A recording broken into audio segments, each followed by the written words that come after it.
Welcome everyone to the July Hangout. Great to have you join me. I can see lots of people already here online. So I hope you're well. It's a nice summer's evening here in London. It's a bit of a muggy day, but it's kind of cleared up. It's brightened up, freshened up. And yeah, it's a nice evening here in London. So I can see we've got people here already. We've got questions here. We've got people from all over the place, from Holland, from, well, Arizona wins it so far, the furthest distance from London. But anyway, great to have everyone. And let me just tell you what's going to happen. I'm going to show you a couple of puzzles, maybe one puzzle, then I'm going to look at some games. Game from Richard Rapport, beautiful win against Ho Ifan from the Geneva FIDE Grand Prix. But then I want to look at some of Magnus Carlson's blitz games from the recent Global Chess Tour tournament in Leuven, where always interesting to look at Carlson's games. Gamers Paradise says, I like a British accent. I don't have an accent. There we are.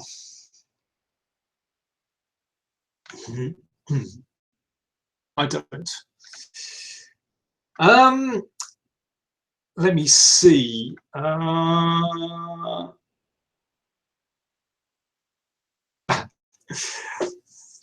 Hi from Dublin. Hi, John in Dublin. Hi, Gabe in Los Angeles. Paradise. I don't know what that means. And everyone else. So I'm going to start with a few questions, but I will go into the puzzle fairly soon. So Paul Hardy is the first up with loads of questions. He asked, what's my IQ? I've never had my IQ tested, and I don't think I want to have it tested because I would find out that I'm just a very average person. There we go. I'm quite good at chess. That's about it, really. What's my most treasured win? Well, last time I looked at a game against David Howell, which was quite a nice sacrifice, but actually it's not my favorite. Endgame that I played in the Swiss team championship against Andrei Sokolov. That was a nice win. That was very sweet. Who's my toughest opponent? Oh, I've had loads of tough opponents. Gelfand, Boris Gelfand. He was my toughest opponent. Got a bad score against him. Lost too many to describe. Anyone I wish I'd be able to play against but didn't. Oh well, all the greats, you know. Pablanka, Alyakin.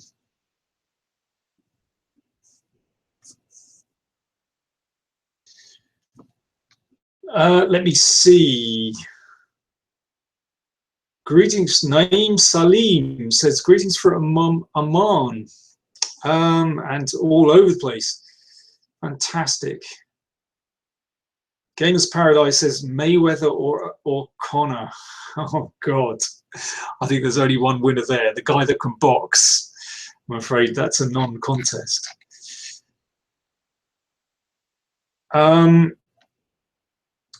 Hi, Paul Breitner in Paris, from Storming Paris. Yeah, we had a storm last night here in London, so maybe they moved over to Paris, but it's fresh today anyway. Right. Having taken a few questions, we're going to look at some chess. So, have a look at the puzzle that I set. Some of you might have seen my ad for this show. And I set a puzzle. Oh, wait a second. Let me just find this position. Yeah, this is well, I've known for a long time. Remember Jonathan Levitt, who's an English grandmaster, he this position, but it's actually a very practical endgame study.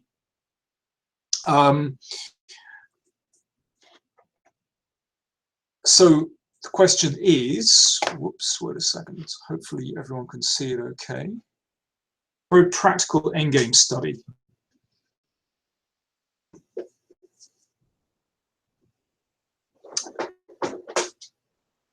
Well, obviously, White King can't help very much. I remember him showing it to me a long time ago, in a book as well. James Paradise says, why can't I see the video? Because I'm looking at a chess position. That's why. Here we go. I'm going to look at a position first, and then I'm going to take more questions, okay? So, if you don't bother, but I think somebody has got the correct solution already. There are lots of moves that don't work here, but there's only one possible way to. So, for example, if you played here, work King G1, and this one goes through. Actually, we can boot the knight out of the way, but knight G6 is the correct move, and this is very nice. Comes here. Okay, black has just played H2. What are you going to play?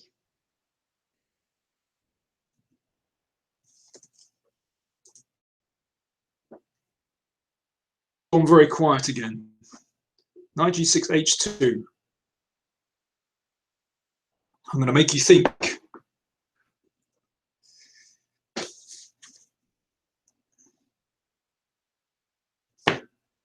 Okay, and yes, correct. The knight comes back.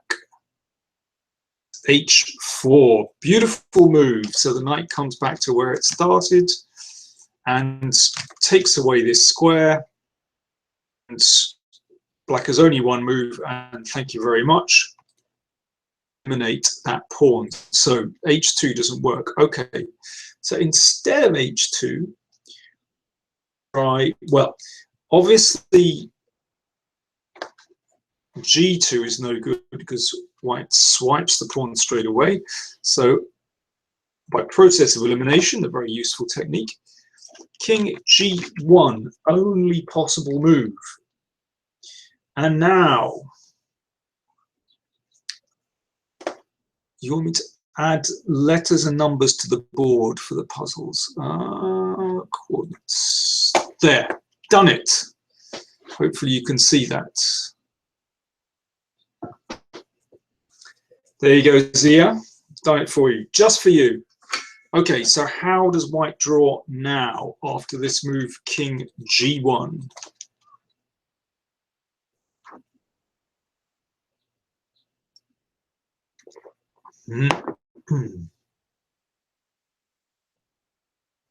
Thanks a bunch. Oh dear. Knight H4, no, Knight H4, not a good move, because then that king controls this square and controls this square, and pawn rolls home, so I'm afraid not that one. A Knight E5. Yes, indeed, Knight E5 is the move, so the knight threatens to come here, and when I play King G2, now what do you do? Crunch moment, King G2. What you going to play now?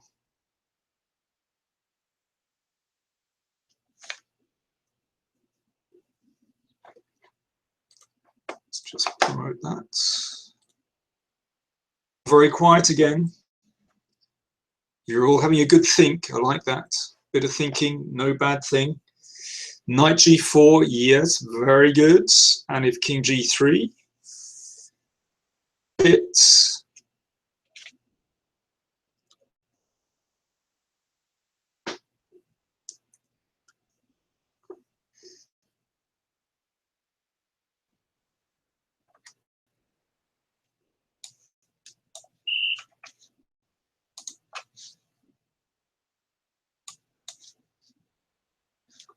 E3, correct.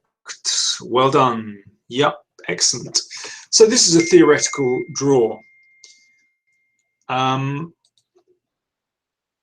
Well-known theoretical position. Black is unable to drive the knight away because after h2, then knight f1. If king f3, then knight f1, and well, we can go around in circles quite a lot of times here if you want to, but there is no way to drive that knight away. So there we go. In this position, the only move to draw is knight g6. h2, knight h4 is an immediate draw, and after king g1 rather, 5 only way to draw. There we go. Come back, and we're back again. There we go. Okay, fantastic. Right, let me some more questions. I can't. Let me see. Shikia Kalia, hi from USA, says, who could be a potential candidate for Magnus' next World Championship?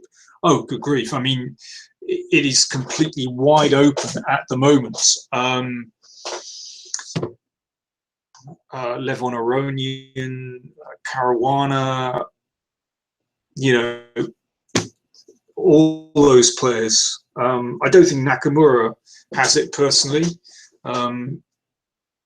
Player, but I don't think he's got exactly what it takes to get right to the top.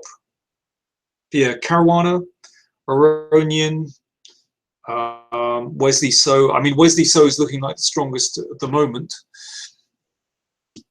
Could go. Okay, another question before I look at the game between Rapport and Hui Yifan. Let me see. Danielle Marioni says, Daniel, what do you think about the Kasparov return? For you, he's going to fight for not finishing last, or can he reach the first positions? Well, first of all, for me, you know, people have said, oh, Kasparov's coming out of retirement. He's not really. He would come out of retirement if he started playing in tournaments with classical time controls and he hit the tournament circuit. Now, he's playing in a rapid play and a blitz tournament in St. Louis. Coming out of retirement, that's kind of a one-off in a tournament where the time control is his age. I think he'll do well. For me, it's not coming out of retirement, and there's been so much kind of made of this, but he's not really coming out of retirement. Okay, I've said what I want to say. Why are the bishop pair stronger than knights? I don't know. Why are rooks better than bishops? It depends. Well, first of all, it depends on the position, but bishops, beautiful long-range pieces. I mean, you just need to look at games to appreciate why. Bishop pair is just a thing of beauty. Let's see. Militante Agnostico wants me to cover some games of Westerinen. That was interesting. That'd be interesting. David Kruger says, is there something wrong with your microphone? Well, I hope not. Nobody else is. Or if there is, then if you could, somebody else could say something. If there's no problem, then we'll keep going. He's flying up the rankings. Yeah, Wei's doing extremely well. What do I think about Jabar's performance in Leuven? I was very sad. Poor old Bardo had a rough time. Okay. You know.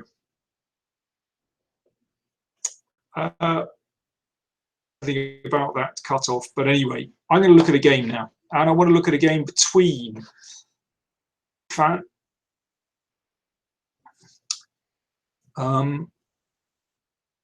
Dodgy sound. Okay, lots of people have it. Todd Aberwine says, which power play DVD would you suggest for a player going from 1600 to 1800? Well, any of them. They're all good. I mean, if you want to look at some things with strategy, I would recommend power play 5, 6, 7, 8, and 9. Chess. If you want openings, then, you know, for example, an answer against d4, well, I'd recommend 23, 24, and 25 on the Queen's Gambit and the Catalan for black, which are very sort of dynamic openings.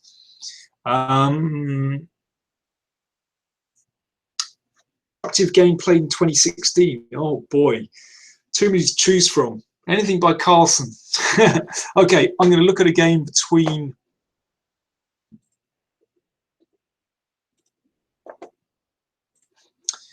wait a second, and Richard Rapport. I'm going to get it up on the board. Here we go. Switch again. So here we go.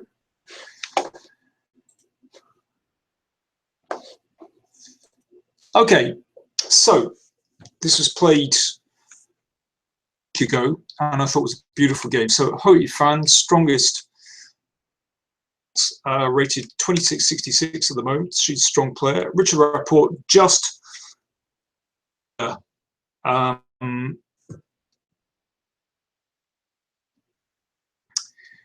2700. Come on to more questions in a second, but I want to go through this game first. So it's a gioco piano, which is currently very fashionable. And here's an interesting move from Rapport. Now, you know, many were told as beginners we shouldn't play this move. You know, answering this dumb threat of knight g5 with h6. So why is black playing h6? This looks very strange. Well, normal moves here are, for example, bishop c5. And then, well, the game is on a different complexion. Point of h6 is to set up a very, very different kind of formation with black. Well, it's not a bad idea to prevent knight g5. That's one thing. It also stops bishop g5.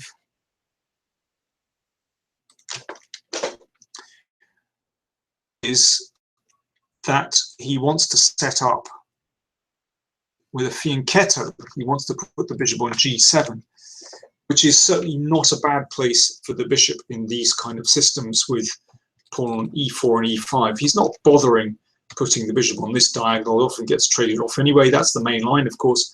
But this is a very interesting idea to on g7, which creates more of an imbalance in the position. Well, one thing is this maneuver with knight 3 or knight to e3. Well, the great thing is that this pawn on g6 already covers the f5 square. Sanjeet Singh says, why is h6 a bad move? Please show us. Well, in this position, it is not a bad move if black continues set up of g6 and bishop g7. Normally, in most openings, it is a bad move because it's a waste of time. If white is crashing through the middle with d4, then moves like h6 are an utter waste of time. But here, because white has played a more modest setup with d3, then black can get away with this more time-consuming method of development. So let me forward a little bit. I hope that answers your question, Sanjeet.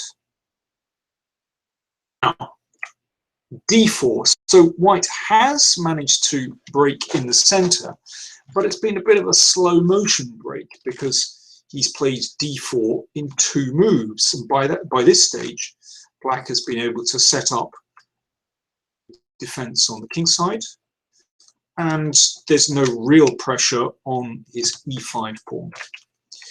So queen e7 is not a bad move.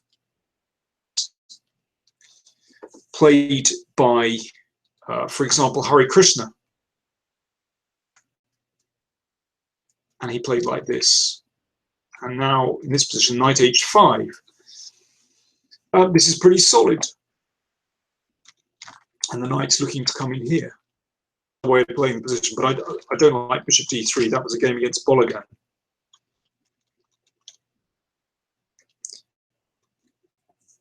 Sushan Acharya says h6 is played to avoid theoretical lines? Question mark. Well, it's been played before. Of course, it's been played before. It is a way of, I think, keeping more tension in the position. It's a slightly regular setup, and it certainly means that Fan is having to think more for herself, and there is more tension than with bishop c5.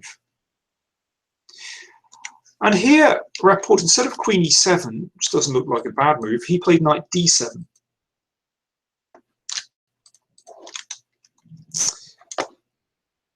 Typical for this kind of little center. So when I say little center, pawns on e4 and d4 against e6 and e5. So it's such a typical positions for Giocopiano, for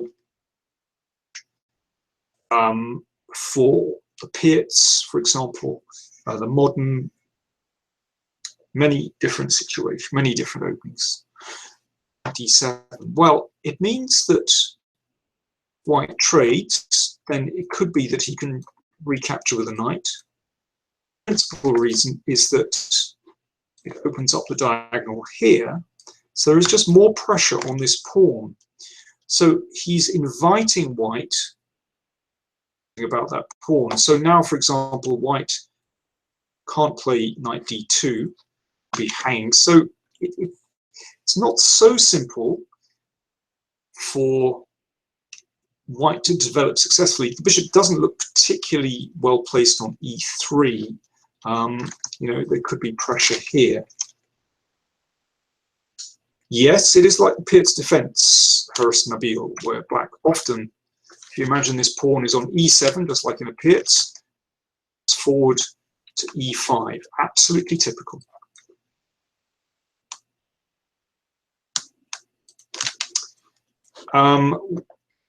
Atanas Dochinov says, what if you play d5 and then bishop f1? Well, you can play d5 and bishop f1.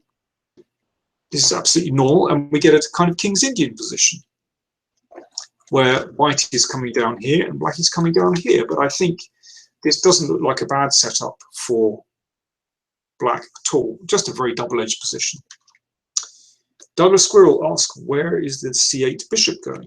Well, nowhere for the time being, somewhere. Remember that very often the queen's bishop, for black and for white, is a piece that gets developed last. This is absolutely normal in these situations. At the moment, it's unclear where the best square is for those pieces. So, but it's no problem to leave them there for the time being.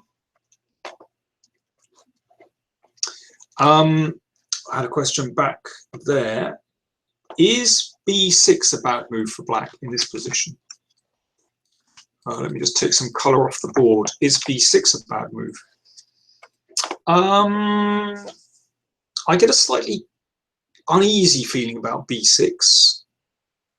It's probably not. I think it's probably okay. Why do I get an uneasy feeling? I'm slightly worried about weakening those light squares, but it's probably okay. Once that bishop hits b7, there could later on be a little bit of pressure here, and it's not bad. I mean, the queen has a nice square on e7 at some point. I think b6 should be fine.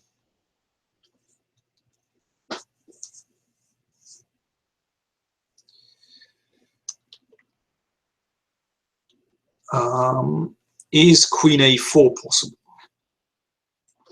It's possible, yeah. And I defend the knight. No big deal. Normally, I don't think we'd want to get the queen out so early. B6 is possible, yeah. Okay, knight d7 was played, however. So let's crack on with the game. So instead of playing the knight to d2, the knight came to a3, which isn't bad. It could end up here or here. Knight b6, okay, pushing the bishop around. Now, I don't particularly like bishop b5. I think I'd have probably f1 in a heartbeat. I don't see what the problem is. Oh, white is slightly better. I think that's all we can say. Just because white has slightly more space. That's all it's down to. But bishop b5 played. So if he wants to put a bit of pressure on c6, but that can be dealt with very easily. King h7, well, gives you a flavor of what might be happening later on. From Iraq, very nice to hear from you. Thank you very much for your comments. I'm glad to hear that videos have been beneficial.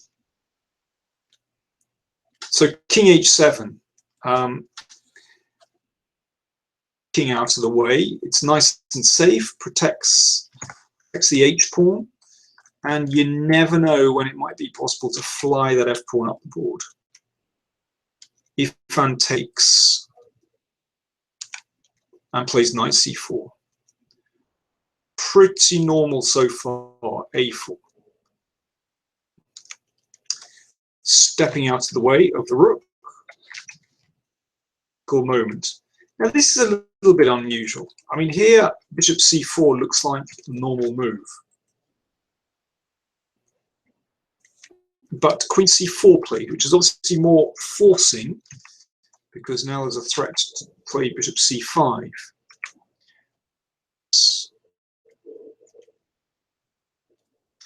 And now I think a normal move would be queen e2. So suddenly there's a threat to take here. Queen e2 would be, I think, pretty standard. And white is more comfortable. White is slightly better here, but I think real weaknesses in, so should be okay. White has a slight space advantage on the queen side. Could come into play later on. So white is a little bit better. Ifan decided to grab a pawn.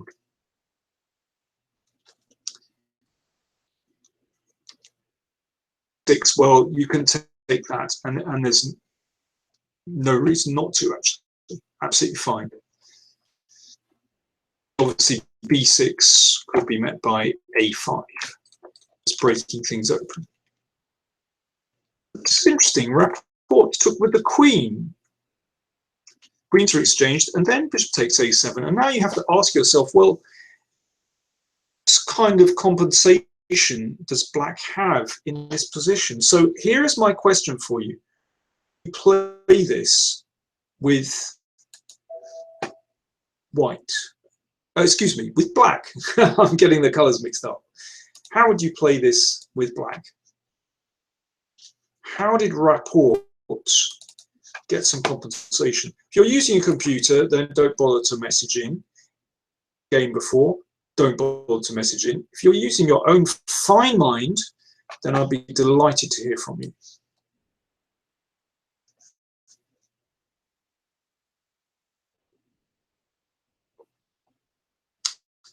Bharadwaj Ralabandi wants to play rook a8. Okay, rook a8, possible.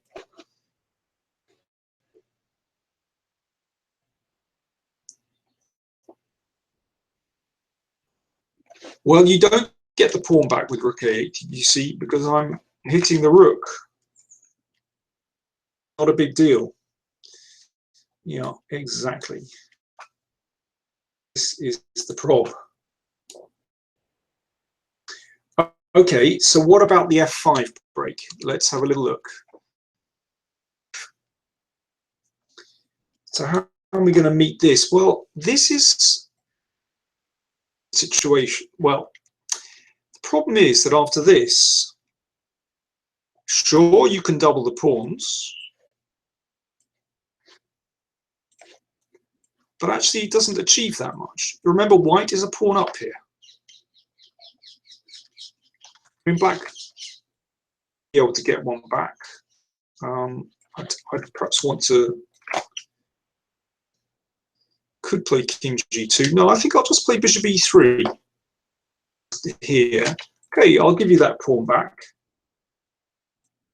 That's fine. The rook goes back somewhat. Well, in this position, it's about even. But maybe white is slightly better because this move is a little bit annoying. Yeah, this bishop is stronger than the bishop on g7. I think that's certainly the case.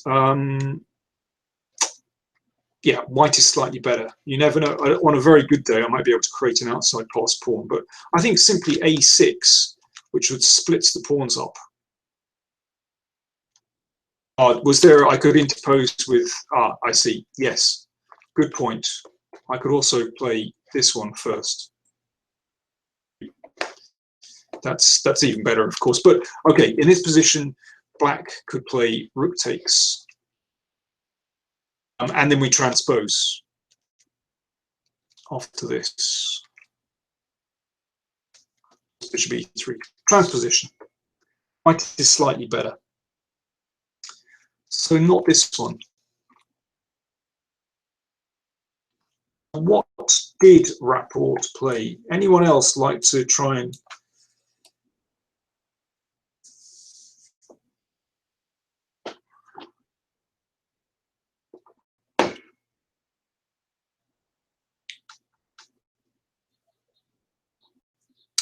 Sushan Acharya asks, Daniel, I have a question for you. I don't know when I should be advancing my pawns to grab some space. I mean, doesn't that create weaknesses in my own camp?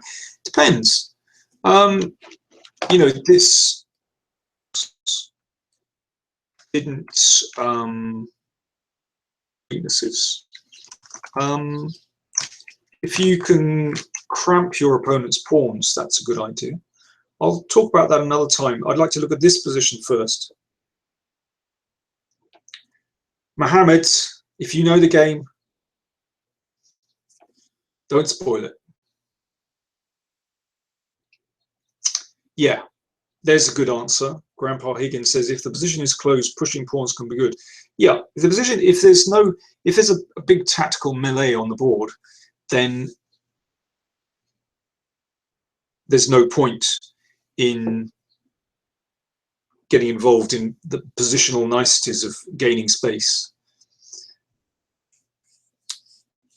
But if the position is closed, then you have time to gain space with your pawns.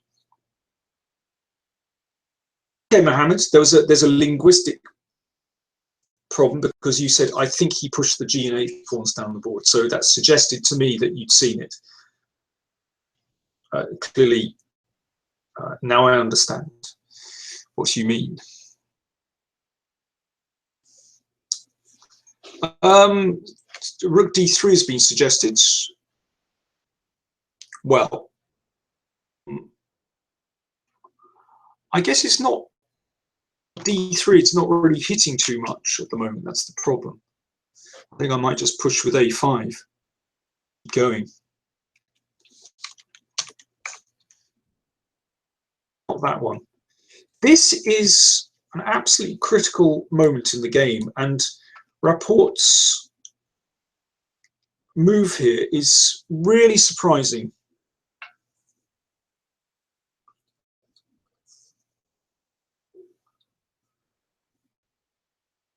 Okay, I'm going to put you all out of your misery because I can see time is absolutely flying. Rook g8. Rook g8. That's a bit of a surprise. Amazing idea.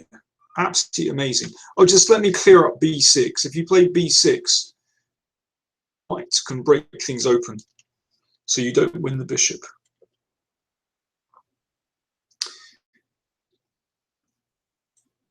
And then, yeah, white is doing absolutely fine. Rook g8 is just such an imaginative move. I love this move, and it shows what a creative player he is. Harris Nabil makes the comment, when you have two bishops, you have to open the position. And that is the point of playing Rook g8. So let's have a look.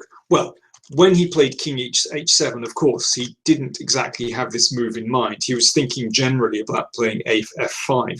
And King h7 is a useful move to get off this diagonal. But this is really inspired. Let me show you what happened. Simply to break open the position with f5. And when f5 comes, Rook is in the perfect position. And the great thing is that in this position, normally, to be able to play knight d2, e4 square. Unfortunately, schlup, that knight just gets hacked off the board. No ability to hold the blockade. And the problem is for white in this position to play this.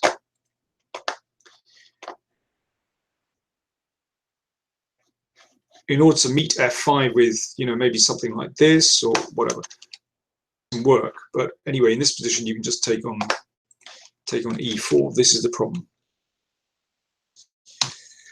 Greetings, Ricardo. Greetings from Italy, he says. I'm going to be in Italy in the summer. I'm looking forward to going. Okay, let me show you the game. Bishop a5, f5. Now, this is an interesting moment. Well, yeah, Zia says maybe just give back the pawn rather than allow the g-file to open. But if you give back the pawn, simply better, then that is just a fantastic position. So the game went like this: takes, pawn takes. Now, Ifan played rook d1 to give the knight a square to drop back to cover here. She could have taken on e5. But I can understand why she didn't want to do this, because this looks incredibly risky, because the king is in big trouble here. If it goes wrong, then she can lose very quickly. Something like this, and it's game over. But in fact, if white plays very precisely, then white can actually survive. I mean, I don't want to go into fantastic detail, but to play like this. Anyway, this is another story. It's very, very risky to do this. Risky indeed. But it is possible. Instead, she played pragmatically.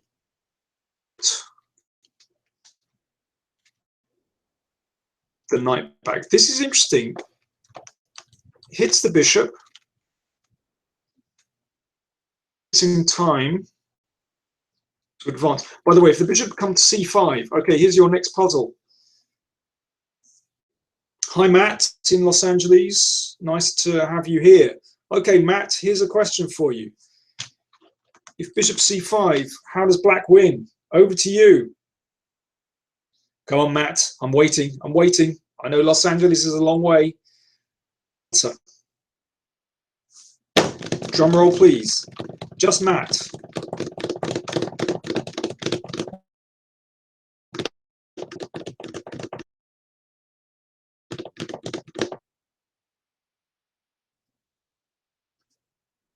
Just Matt.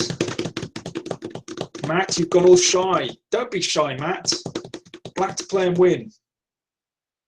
Everyone stepped in ahead of you. Well done, Mohammed, Nathan, and others. What Mohammed said. Yeah, bang on, Matt. Exactly. There we go. Check. So that rook comes good. Excellent.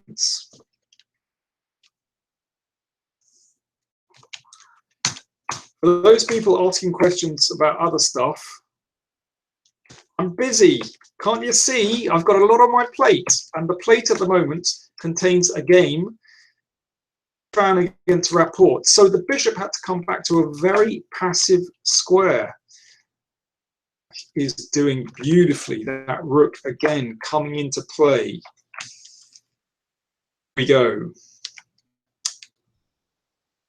This is nice because he could have taken this straight away. This is possible, but instead, I'm going to zip through the game because I'm running out of time. But there was some beautiful moments here. She could probably have still held the position with a6, but she ran away with the king, which looks like the correct thing to do, but now it's beautiful. She obviously thought rook takes, and white is okay in this position, but she forgot about f3. This is a fantastic move, and the point is this, that sometimes you can take with the rook, sometimes you take with the pawn, depending on how white defends. This is very clever, and clearly this that she'd overlooked. So this is how the game went. e4, beautiful move, opening up the line of the bishop here and to here as well. So here we go.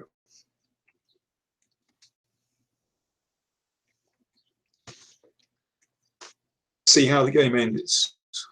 He took his time. This is the beautiful thing. And finally he took. And this is great. Martin Kirbenhauen. Nice to. Well, this pin is just devastating. This is a tricky move, but it's not really.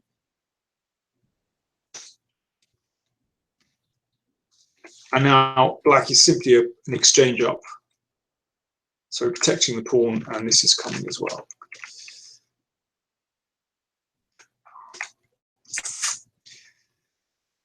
This is very easy, and in fact, he played extremely well. He just played very solidly. Nabil asks, and here he found resigned. So black can put the pawn here, and so on.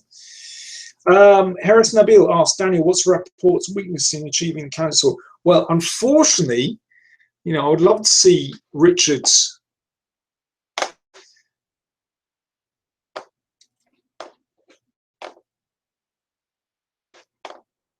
there we go, we're back again. He's just not solid enough. You know, he's sometimes too creative. He has wacky ideas. But these top guys, he doesn't cut it at all. But now and again, he produces games that are absolutely brilliant. So let me take a few more questions, then I'll look at one of Magnus's games. Okay, here we go. Let me see. I had an interesting question back there from someone. Wait a second.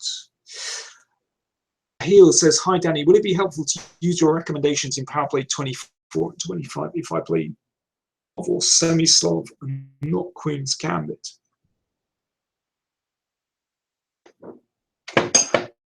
Yeah, you can use Power Play 21.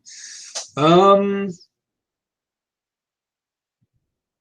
a bit confused. Either you play the Slav and the semi-Slav, or you play the Queen's Gambit in the same game.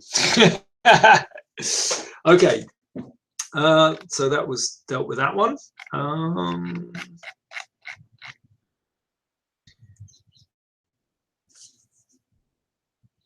Alex says, how will Kasparov do in the Singfield Rapid and Blitz? Already answered that one, but I will say again, I think he's going to do well, actually. One thing with Kasparov, I've never known him take on a challenge that he didn't think he could do well at. He's a clever guy. He doesn't just throw himself in to something he thinks he's going to fail. Whatever he's done, whatever challenge he's had, and Deep Blue when he lost to Deep Blue in '97 match,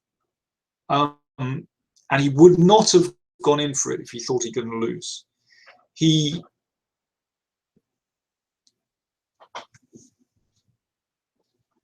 So there we go.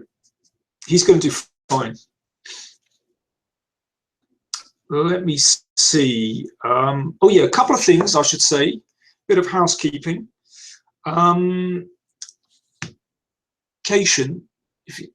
Then please do, of the next videos, then please do subscribe. But also, when you subscribe, you have to click on the bell button box saying instant notifications. Please don't forget that. Subscribe and click on the bell and check the box that says instant notifications. And if you want to see more videos and get more rewards and get involved in the channel and support the channel, then please do check out patreon.com Powerplay Chess. I'm going to put it in here. Wait a second, let me just type it into the chat. Patreon.com Powerplay Chess.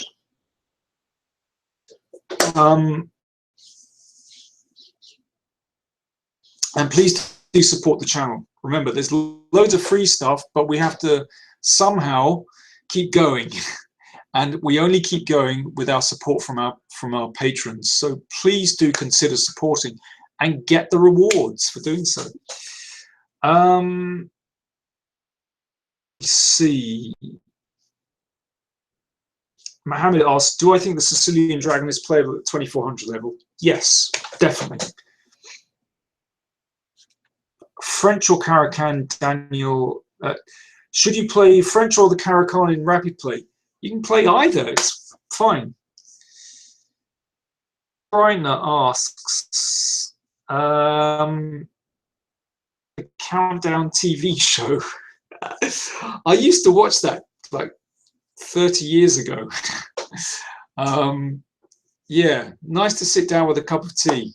Yeah, I like the numbers game especially. Thank you, Matt.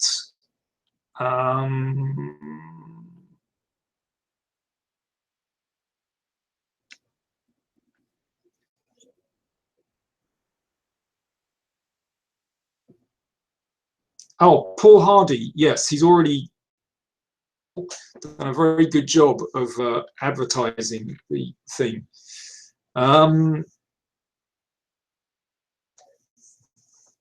Swipe Cool asks, how long did it take you to get to the 2000 level?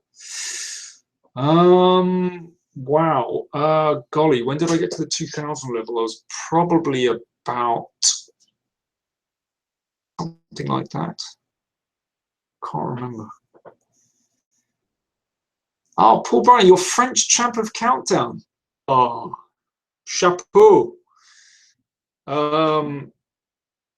Well done. I'm very impressed. Where's my big mug of tea? There's my big mug of tea. It says Minimus. That makes Latin cool. There we are. I'm going to look at some more chess before I go because I'm running out of time. Now, there was a very interesting question about when appropriate to gain space game between Ivanchuk and Carlson that was played as a blitz game. Normally, I don't like to analyze blitz games, but I'm going to do that here very quickly. And I'm going to leap forward, actually. I'm going to leap forward to this position. There we go. So I'm not bothered about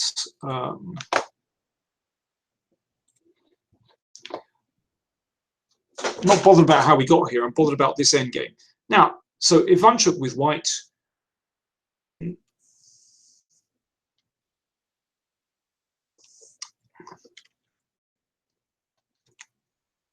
This is an equal endgame.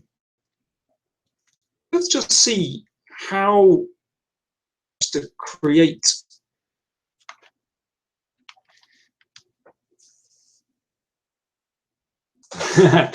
Tester West says, I've said this sentence so often about normally I don't analyze blitz games that you wonder if that's actually true. Excellent. I think what I like about this blitz game, it shows Carlson's instinct creating problems. So, okay, what would you play here with black?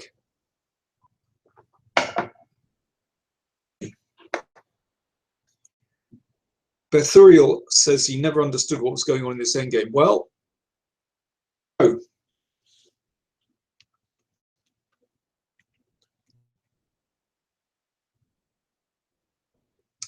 Black to play, what would you do?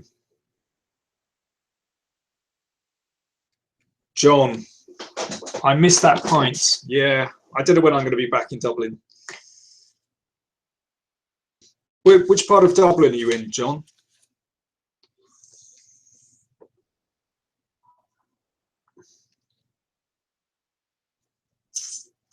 Well, we've got a few suggestions, C5 and A5, G5 as well. Yeah. Do you know what? Black has a better king position, but there's no way in at the moment. This is time to gain some space. And I was asked a little bit earlier, what's the right moment to gain space? Well, here it's time to gain space with pawns, because if you gain space, there may be the chance that you can press later on.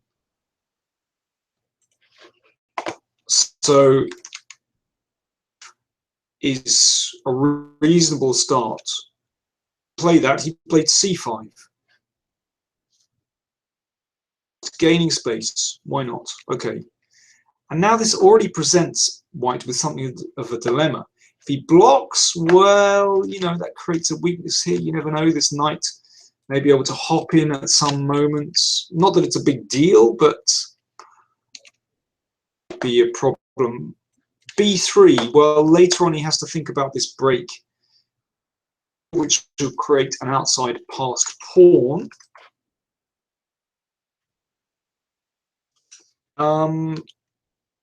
So Ivanchuk basically avoided and played king d2. But now this is actually a bit annoying because Carlson has been able to gain more space and also to kick that knight around. Not winning for black, but it's amazing how he manages to create problems. So again, threats here on the king side, and he can't break through with his king. So it's time to gain a bit more space. If we get this one down the board, it means if this one drops, or if he manages to get this in, we're doing well. Ivanchuk is doing the same. He's also gaining a bit of space, but now this is one of those classic moves in blitz, and you haven't got time to calculate, and you just hope for the best. Is Ivanchuk likely to exchange when his opponent's king board? I don't think so. No. In fact, if white plays correctly, he can draw this position, but there's no way you're going to trade. So this is a very clever move from Carlson. He knows that white is going to have to back down. In the position before, why not g6? Could play g6 instead of knight d5. But I don't think there's any need to. I think it's a nothingy move, I would say. I don't see the advantage of playing g6. But knight d5, a move, because there's, as I said, there's no way that you're going to trade, calculate. So instinctively, you've just got to move the knight. Now space, and things start to become critical. Here we go. You played your move, David. D6. Okay, and now very nice move from black. What did black do now?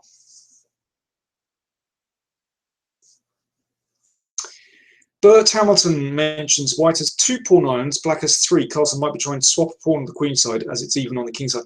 Do you know what? The pawn islands don't don't really have much bearing on the position here. Okay, John, next time, let you know. We'll meet for a pint in the centre. Asks, is a5 a weakness for black? No, it's not a weakness. Point is that black has space. A4 is possible, but no, that wasn't played. It's played. I'm running out of time. Let's hit it. H5. Because now this fixes. So if this is taken, then suddenly this one starts to look a bit flimsy. And there could be a route in for the king.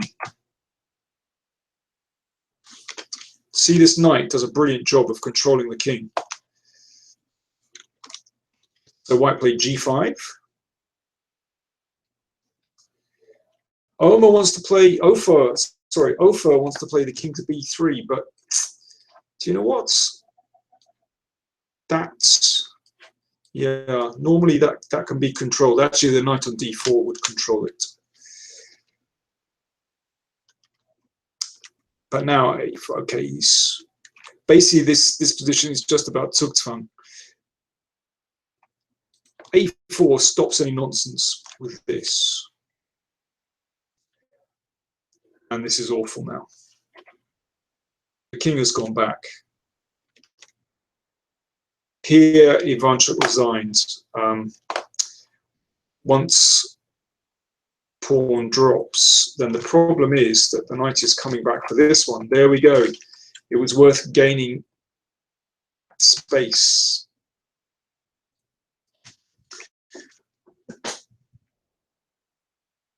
Pawns. And basically, in this position, I don't think white has a good move. This is just happening very, very quickly. Ofer says, well, why not king c6? Because the knight controls this one. Very true. Let's have a look. But if I play, well, actually, I can play f5 in this position. Because takes here. So yeah, king c6 is too slow, but a4 is an excellent move. And basically after this, white is just... So it's all about space. So I hope that answered... I can't remember who posed the question much earlier about when is it appropriate to gain space and appropriate in that position. Okay, let me just come out of this one. And let's get back to the screen. So here we are again. Right, I think we're going to have to wrap things up pretty shortly. Thanks everyone for tuning in. I'm going to be going to the Biel Chess Festival this weekend, and watch out for the Rapid Play tournament on Sunday, where Karpov is going to be playing, among others. It's going to be a really exciting event. Karpov, Morozevich, Hotifan, Hari Krishna. It's going to be a fantastic lineup. And then, of course, there is tournament. After that, over the following couple of weeks, really strong tournament. Morozevich, Leko, Hotifan, Hari Krishna tournament. So do watch out for my live broadcasts from Biel I'll be doing live commentary, and also I'll be doing a roundup play of the day report, game of the day report. So thanks everyone for tuning in, and thanks for joining me, and do keep supporting the Power Play Chess channel. Folks, bye now.